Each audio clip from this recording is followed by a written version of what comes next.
কল্যাণী এইমসে মালদার কিশোরের দেহ এনে দ্বিতীয় ময়নাতদন্তের অনুমতি কলকাতা হাইকোর্টের। ময়নাতদন্তের জন্য নতুন করে পরিকাঠামো তৈরি করা হয়েছে। আগের ময়নাতদন্তের রিপোর্টের সঙ্গে দ্বিতীয় ময়নাতদন্তের রিপোর্টের কোনো তফাৎ থাকলে সেটা আইওকে জানাতে হবে বলে ইতিমধ্যেই জানানো হয়েছে। আপনাদের জানিয়ে রাখি, আগের ময়নাতদন্তের রিপোর্টের সঙ্গে দ্বিতীয় ময়নাতদন্তের রিপোর্টের কোনো তফাৎ থাকলে সেটা জানতে হবে, এই বিষয়ে ইতিমধ্যেই কিন্তু বলা হয়েছে। এবং ময়নাতদন্তের জন্য নতুন করে পরিকাঠামো তৈরি করা হয়েছে। দ্বিতীয় ময়নাতদন্তের অনুমতি কলকাতা হাইকোর্টের।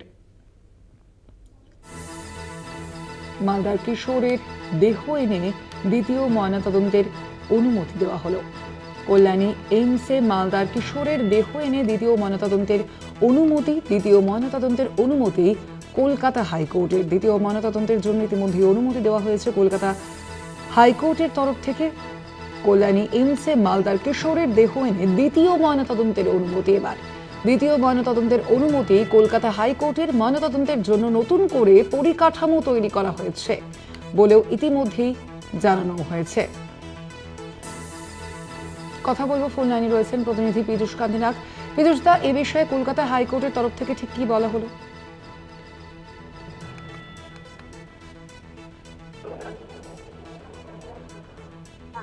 হ্যালো, হ্যাঁ পীযূষ দা, শোনা যাচ্ছে?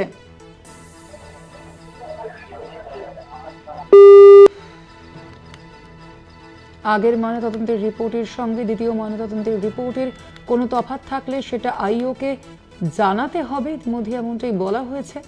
দ্বিতীয় ময়নাতদন্তের জন্য অনুমতি দেওয়া হয়েছে ইতিমধ্যেই কলকাতা হাইকোর্টের তরফ থেকে। দ্বিতীয় ময়নাতদন্তের জন্য অনুমতি দেওয়া হলো কলকাতা হাইকোর্টের তরফ থেকে। ময়নাতদন্তের জন্য নতুন করে পরিকাঠামো তৈরি করা হয়েছে বলেও জানা যাচ্ছে।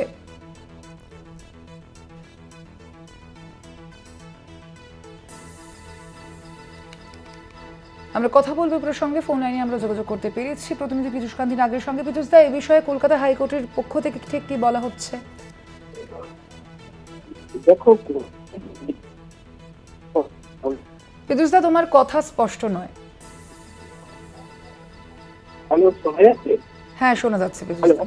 হ্যাঁ, দেখো, কল্যাণী মালদাহে মৃত শ্রীকান্ত মন্ডল নামে যে কিশোর, সেই কিশোরের দেহ দ্বিতীয়বার ময়নাতদন্ত চেয়ে কলকাতা হাইকোর্টে দ্বারস্থ হয় পরিবার। সেই আবেদনের ভিত্তিতে কল্যাণী এইমসের মৃতদেহকে এনে দ্বিতীয়বার ময়নাতদন্তের অনুমতি দিলেন বিচারপতি তীর্থঙ্কর ঘোষের নির্দেশ মানিকচক থানার তদন্তকারী অফিসার পরিবারের খরচে দেহ কল্যাণীতে আনতে পারবেন। শ্রীকান্ত মন্ডলের নামে মৃতদেহ ওই কিশোরকে কাল বৃহস্পতিবার দুপুরের মধ্যে কল্যাণী এইমসে নিয়ে আসা হবে।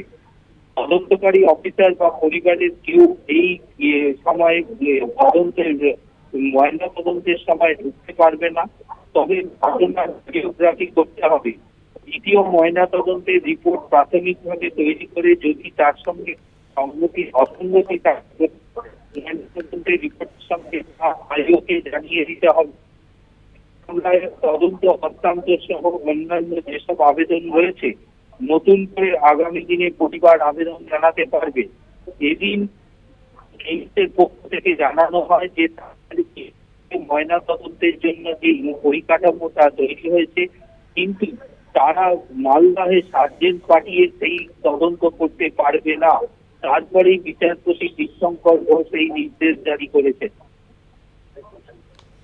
ধন্যবাদ তোমায় পীযূষ দা।